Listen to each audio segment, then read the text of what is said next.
ಕ್ಷಮಿಸಿ ಕಾವಂದರೆ, ನಾನು ನನ್ನ ಗಂಡನಿಗೆ ಹೇಳಿಲ್ಲ. ಹೊಲದ ಬಿತ್ತನೆಗೆ ದುಡ್ಡಿಲ್ಲ ಅಂದಾಗ ಕಾಸು ಕೊಟ್ಟಿದ್ದು ಧರ್ಮಸ್ಥಳ ಸಂಘದಿಂದ ಅಂತ.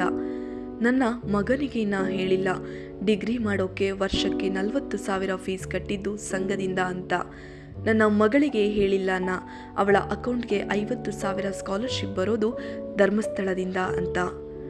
ನನ್ನ ದೊಡ್ಡ ಮಗಳಿಗೆ ಹೇಳಿಲ್ಲ, ಅವಳ ಮದುವೆ ಟೈಮಲ್ಲಿ ಎಲ್ಲಿಂದ ಲಕ್ಷಾಂತರ ರೂಪಾಯಿ ಸಹಾಯ ಬಂತು ಅಂತ.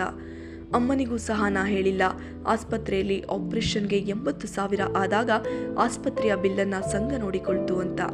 ಅಜ್ಜಿಗೂ ಸಹ ನಾ ಹೇಳಿಲ್ಲ, ಪ್ರತಿ ತಿಂಗಳು ಅವಳಿಗೆ 1,000 ರು ಪೆನ್ಷನ್ ಹೆಗ್ಡೆಯವರು ಕಳಿಸ್ತಿರೋದು ಅಂತ. ಇನ್ನು ಕೆಲವನ್ನ ಹೇಳಿಲ್ಲ. ನಿಮಗೆ ಹೇಳಿಲ್ಲ ನಾನು.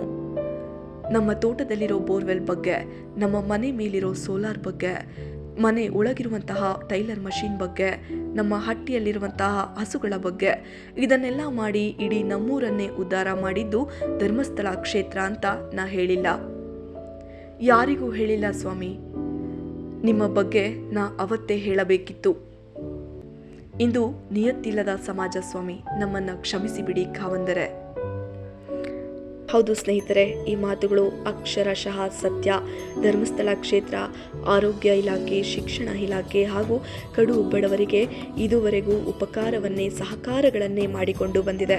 ಹೀಗಿರುವಾಗ ನಮ್ಮ ಸಾಮಾಜಿಕ ಜಾಲತಾಣಗಳಲ್ಲಿ ಸೌಜನ್ಯ ಎಂಬ ಯುವತಿಗೆ ಅತ್ಯಾಚಾರವಾಗಿದೆ. ಅವಳ ಕುಟುಂಬಕ್ಕೆ ನ್ಯಾಯ ದೊರಕಿಸುವಲ್ಲಿ ಎಲ್ಲರೂ ಕೂಡ ಪಣ ತೊಟ್ಟಿದ್ದೇವೆ. ಈ ಪಣ ತೊಟ್ಟಿರುವಂತಹ ಭರದಲ್ಲಿ ನಾವೇನು ಮಾಡ್ತಿದ್ದೀವಿ ಅಂದರೆ, ಇಂತಹ ಪುಣ್ಯಕ್ಷೇತ್ರದ ಕುರಿತು ಅವಹೇಳನಕಾರಿ ಅಪಪ್ರಚಾರಗಳನ್ನು ನಡೆಸ್ತಾ ಇದ್ದೇವೆ. ಇದು ಎಷ್ಟರ ಮಟ್ಟಿಗೆ ಸರಿ ಅಲ್ವಾ?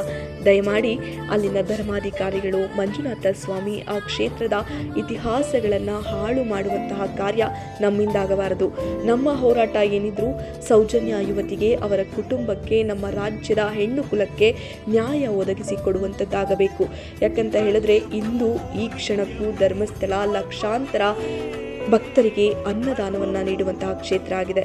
ದಯಮಾಡಿ ಈ ಕ್ಷೇತ್ರವನ್ನು ಆರಾಧಿಸೋಣ, ಪೂಜಿಸೋಣ, ಗೌರವಿಸೋಣ. ಧನ್ಯವಾದಗಳು.